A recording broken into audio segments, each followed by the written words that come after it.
Anthony Edwards, the tremendously talented freshman from University of Georgia, has a tremendous chance to be the top pick in Wednesday's NBA draft. But does he deserve it? Does he live up to that hype of the potential D Wade, Victor Oladipo comparisons? Or is he a notch below that, a guy who maybe should be a fifth or sixth pick type instead of a number one in a pretty poor draft? Let's take a deep dive into Anthony Edwards' game and full scouting report. Scout with Bryan, Twitter, Instagram, the podcast.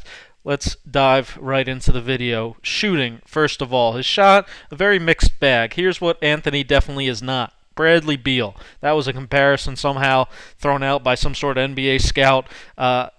As somebody who spent a lot of time rebounding for Bradley Beal, I can tell you that this is not him. He does not have a particularly soft or smooth shooting stroke. Not great touch. Feels like he'll be around a 32%-ish three-point shooter in the NBA, which ironically is what R.J. Barrett was last year. Actually not a bad type of comparison for the type of player I expect Edwards to be. A lot of his threes are short. Doesn't have great rotation. Doesn't have tremendous arc on his shot. I do think he'll be a solid spot-up shooter at the next level.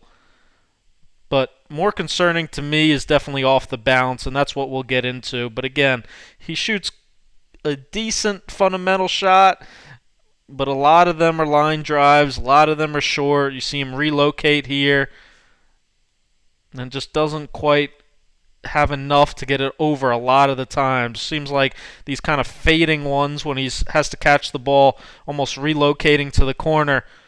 The more difficult ones he tends to shoot a little bit better, but the simple spot up, again, doesn't have a phenomenal stroke, doesn't have tremendous confidence in it, and I just don't see anything to write home about. With Brad scouting him, at Florida from day one, even if he didn't shoot an amazing percentage in college, you could just tell he would run off screens. He had that Ray Allen shooting touch. He was big time out there. Anthony Edwards, yes, he can make an occasional shot off flares, pin down action like this, but his footwork's disjointed a lot. He's falling back a lot. He's shot putting the ball a lot. He doesn't have that same consistency, that same fluidity that Brad has. Again, like I talked about, more concerning to me, though, off the bounce. Oladipo, for example, had tremendous balance off the bounce coming into the league.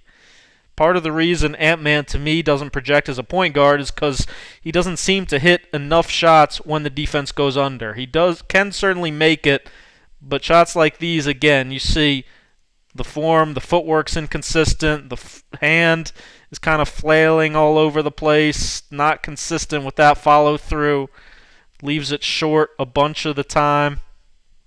If you want to be a point guard at the next level, you have to be able to knock these shots down at an unbelievably high rate, which he just couldn't do at Georgia, which is part of why Tom Crean ended up moving him off the ball, where he was better, in fairness to him, and, again, is why he projects as a 2 to me at the next level. But I don't see him being a primary ball handler in the NBA, which most people agree with. He'll be a secondary ball handler, and we'll point to some of the things he does well there. But again, Bradley Beal, no. Victor Oladipo, no. Those guys shot the ball much better. They had much more consistent landing areas, being straight up, straight down, on balance with their footwork. His shot, oftentimes is just all over the place with very different release points, very inconsistent. A lot of those step backs off the dribble, kind of questionable shot selection at times. Look at this one again where he really almost jerks the ball back, behind his head a little bit. It's kind of leaning backwards. The feet are poor again. Some of these, sure, he might have had to take a few of these tougher shots. Being at Georgia, having to take more shots than, you would have liked him to take for a freshman. But he also doesn't do a phenomenal job setting up, for example, setting up this pick and roll, making sure to run his man into it. Not really a tremendous manipulator with the ball, get his man to run into screens. Again, takes a lot of these tough shots and didn't really shoot them at a high clip at all. Didn't seem to be a 3-level scorer, a guy who could really get his shot in the mid-range. You throw comparisons like D Wade out there, you better be able to kill from those zones. That's certainly what D Wade did. Young kid, tremendous potential for growth again, but superstar in the NBA, I just don't see it, to be honest. I don't see that kind of consistent, just dead-eye shooter that you saw in Dame, that you saw in Beal, saw in McCollum. That's not the type of player that I think Anthony Edwards is or is going to be. Close your eyes on this one. Yikes. Finishing, bit better there. Definitely more encouraging. For sure, most intriguingly, NBA athlete.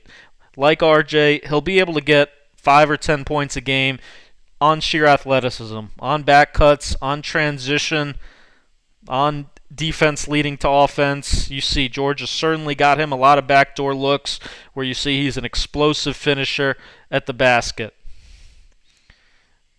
Another thing he does better than RJ actually is finish with his offhand. Edwards obviously a right-hander, but really good finishing with his left. RJ is a lefty who uses his left almost every time.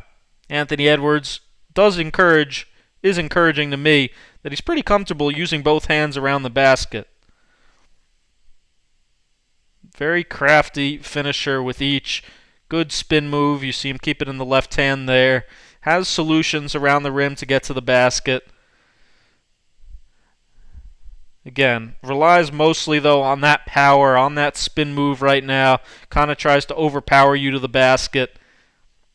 It's when he faces, bigger defenders, NBA-level defenders that cut him off, where he has a little more trouble. Again, in the intermediate range, finishing with floaters, Euro steps, footwork finishes. That's not really a part of his game right now, at least. Passing, again, a mixed bag. Certainly good at reading the floor, high basketball IQ, good playmaker in transition, and will be able for sure to be at least a good secondary creator in the NBA. Plays almost always with his head up, good hit-ahead passer, good touch on his passes, good floor vision. Good passer with both hands. Again, he likes that left hand for his passes. Don't freak out over his mediocre assist numbers in college or mediocre assist to turnover ratio. Plenty of really good NBA playmakers had that same thing. Secondary playmakers, at least in college, especially on a bad Georgia team without much NBA talent, if any, really around him. Again, better though in transition. Better making plays on fast breaks. In the half court, he can make an occasional play, but he's not a natural pick and roll maestro like, say, LaMelo Ball. It doesn't just come incredibly natural to him in terms of reading these pick and roll situations. You see him here try a little hesitation dribble, but end up getting caught in the air, and I don't even know if he was trying to hit the cutter or if he thought somebody was still spotting up there. You see again, will get sped up a little bit sometimes, has some decent handles, inside-out dribble there, but then, again, just kind of flings the ball out of bounds quickly there. Shaky at times, and, again, why I don't think he's a 1. He's not a 1 in the NBA. He's a 2, occasional combo guard off the bench, maybe. I think a starting 2, he'll end up being for sure, but just doesn't have that point guard ability. Here, this should be an easy read. Rise up, get up in the air, and see if this guy helps. You've got the corner 3. If he doesn't help, you make the jump pass to the roller. Instead, he just kind of leaves the ball right out there for the big to take. Not a good enough read there. Defensively, up and down, as you'd expect for any young kid. Way too easy here on the straight right-hand line drive. On ball, his stance leaves something to be desired at times. Got to jump up into the ball, be aggressive there. Instead, he's just flat-footed, reaching, gambling. But then you see flashes like this, where this is an NBA action. Iverson cut, loop over the top, chasing, sliding his feet, recovery speed to contest the shot. Certainly you see the agility, the athleticism, the speed, the things that will make him a plus NBA defender in my opinion. Can definitely play passing lanes, get some, again, offense from that defense. That'll be a valuable skill of his.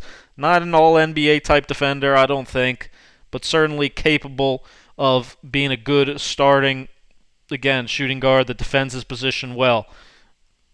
But again, focus, alertness. This is your man in the corner. Watch him back cut here to get his hands on the ball for an offensive rebound, and then as the play is going to progress, now we're still guarding him over there in the weak side corner.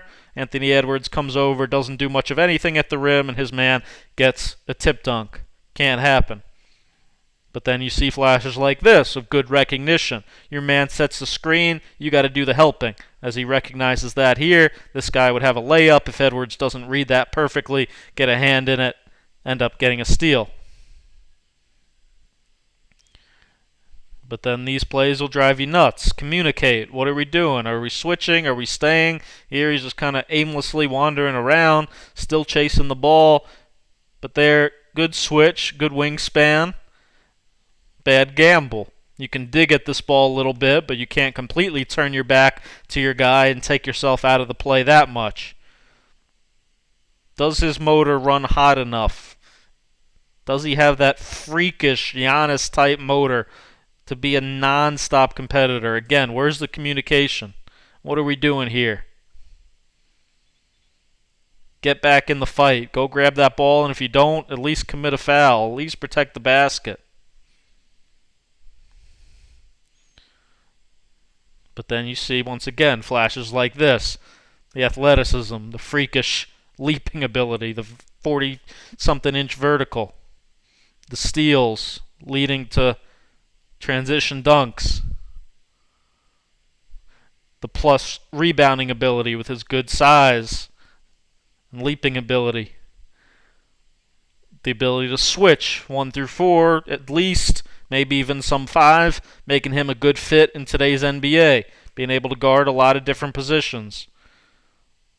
What you have in Anthony Edwards, for sure, at least a solid starting 2, big body, capable defender, great athlete, capable secondary playmaker. My opinion, though, he might be the 4th or 5th best player on a team. Maybe not worthy of the very top pick, or even maybe a top 2 or 3 pick, in my opinion. Make sure you subscribe, hit that subscribe button, hit that like button. A lot more draft content coming even later today. And then go to patreon.com/ScoutWithBryan for more detailed comparisons, my floor and ceiling for Edwards, and a whole bunch of the top prospects and exclusive videos nobody else gets. Again, patreon.com/ScoutWithBryan. Appreciate your support.